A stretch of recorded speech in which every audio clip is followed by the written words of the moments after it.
On va maintenant vous montrer comment on réalise un plâtre creux-pédieux. Donc de la même manière que quand on faisait un BAVP, on commençait par faire une manchette que l'on complétait par la suite, on va ici commencer par faire une botte plâtrée que l'on complétera sur un creux-pédieux. Alors on prend comme toujours donc 2 longueurs de jersey. J'insiste sur un point important pour le membre inférieur, il faut prendre quand même toujours beaucoup plus long, disons 30 cm plus long que la mesure exacte du membre. Pourquoi? Parce que le jersey étant beaucoup plus fin que le diamètre de la cuisse et du membre général, enfin du membre inférieur en général, il faut considérer que tout ce qu'on va gagner en élargissement de la bande, on va le perdre en longueur. Donc elle va rétrécir, puisqu'elle va s'élargir. Il faut penser à prévoir cela, sinon vous aurez des bandes trop courtes.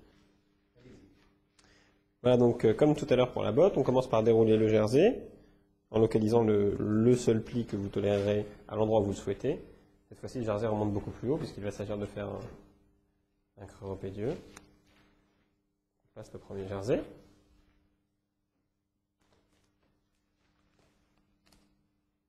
On place ensuite la belle bande. Alors là, il faut prendre les orteils. Hein. Vous voyez ce que je disais, il ne faut pas qu'il y ait une course-poursuite entre la main de l'aide et la main du chirurgien, sinon on va en permanence courir l'un après l'autre, et ça ne va pas être confortable. L'aide doit trouver une position dans laquelle il peut aider de manière optimale sans bouger. En l'occurrence, il va s'agir de tenir les orteils. Voilà.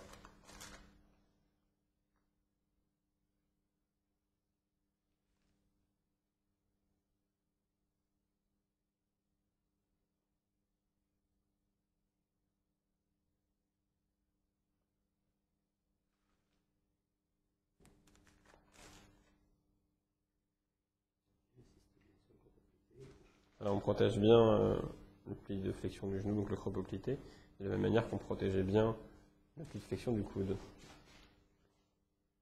Pour protéger les éléments nobles du creux-poplité.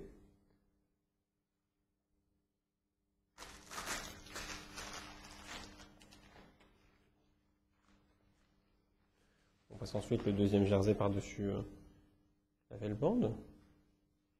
Voilà, et à partir de ce moment-là, l'aide n'a plus à toucher à autre chose que les orteils, en tout cas pour le moment.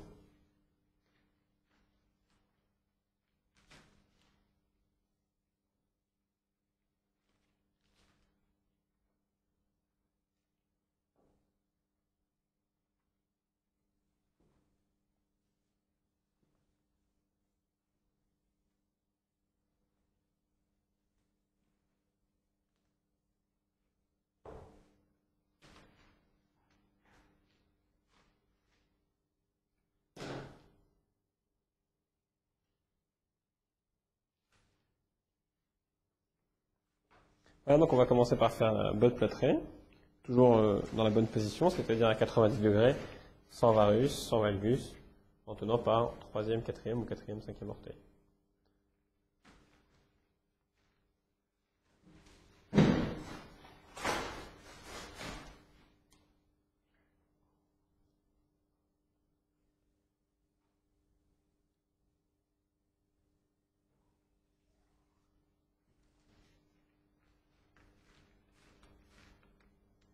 Donc l'aide s'efface pour laisser travailler le chirurgien qui fait le plâtre.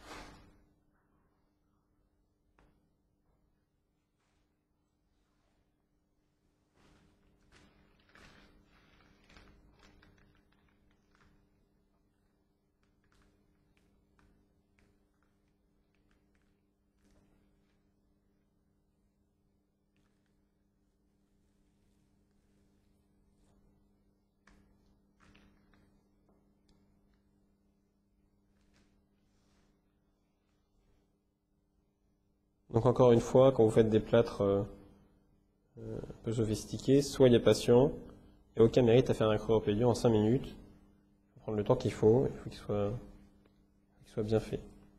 Vous voyez comme pour la botte plâtrée qu'on recouvre les métatarsiens jusqu'à leur extrémité distale, et qu'en revanche on laisse assez libre la face dorsale des orteils. Et une fois que c'est pris, on va compléter l'immobilisation Et la jambe. sur la partie Oui. voilà, Parfait. creurotibiale. C'est-à-dire qu'en fait, il faut bien regarder, le pied et la cheville étant à 80 degrés de flexion, tout mouvement de flexion-extension qu'on va essayer d'imposer à la cheville, on va en fait les imposer au genou. D'accord? Les deux seules articulations du membre inférieur qui peuvent maintenant bouger en flexion-extension sont la hanche et le genou. Donc on comprend bien qu'en mettant ainsi le genou en flexion, il suffit de laisser reposer le pied sur le thorax ou sur le tronc en tout cas de l'aide pour avoir une flexion de genou, comme on l'avait dit tout à l'heure pour la telle, en flexion à 10 à 30 degrés de flexion, ceci étant la position de repos, la position physiologique du genou. Voilà. Jamais de plâtre creuropédieux à 0 degré, enfin en tout cas en extension complète. C'est très dangereux, ça entraîne des raideurs terribles en position non fonctionnelle. C'est une position physiologique de repos du genou qui est fonctionnelle même si c'est enraidé dans cette position. D'autre part, elle va permettre, comme vous allez le voir, de réaliser une chambre postérieure de protection du creux poplité, qui est l'élément majeur préoccupant quand on réalise ce genre de plâtre. Donc on renforce la jonction entre la botte plâtrée et le reste du creuropédieux. Et vous voyez, voilà, c'est important de ne surtout pas trop serrer et d'attaquer le creux poplité de la même manière transversale qu'on attaquait le pli du coude, c'est-à-dire que on ne doit pas avoir une première bande plâtrée qui vient mourir dans le creux poplité ou naître dans le creux poplité.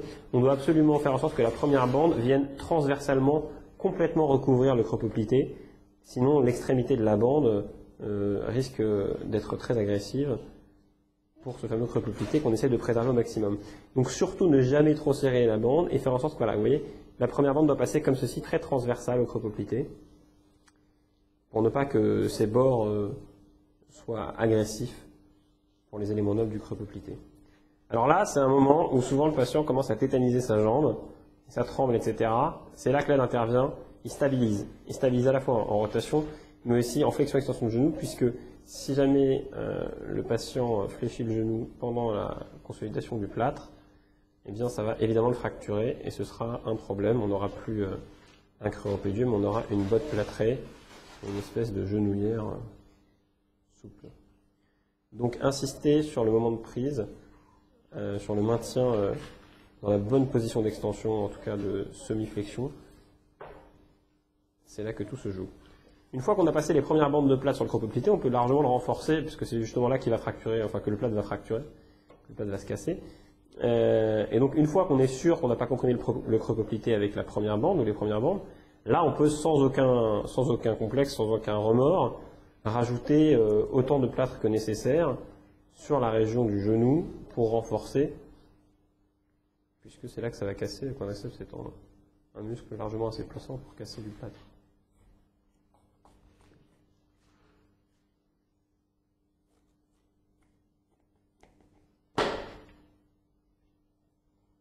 Voilà, donc on replie, regardez.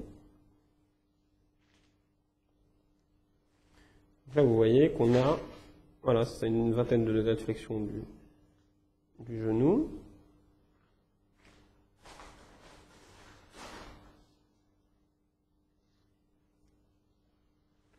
On n'appuie jamais avec les doigts sur le plâtre, c'est toujours la paume, la main en entier. Sinon, si on appuie comme ça fait des empreintes, c'est très, très mauvais.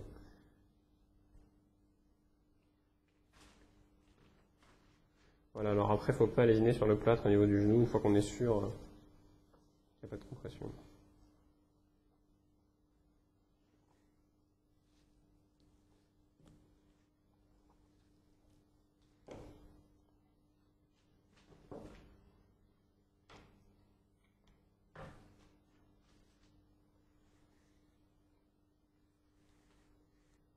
Donc là, on insiste sur les éléments importants de ce plâtre, les éléments fondamentaux. Alors on va partir du plus distal, donc comme pour toute botte plâtrée, en tout cas pour toute immobilisation plâtrée du membre inférieur, on laisse la face dorsale des orteils bien libre et la face plantaire bien recouverte jusqu'à la tête des métatarsiens. Cheville à 90 degrés de flexion, jamais en équin, jamais en varus. Le plâtre est bien renforcé au niveau de la cheville. Le genou fléchi entre 10 et 30 degrés, jamais en extension complète, jamais de compression. on a pris soin, en passant la première bande et les premières bandes, de faire en sorte d'aborder transversalement le creux-poplité, mais jamais avec le bord d'une bande au niveau du creux-poplité. Le plâtre qui remonte bien haut sur la cuisse, jamais à moins de la moitié de la hauteur de la cuisse, et le plâtre très renforcé au niveau du genou, pour éviter qu'il ne se fracture à ce niveau-là.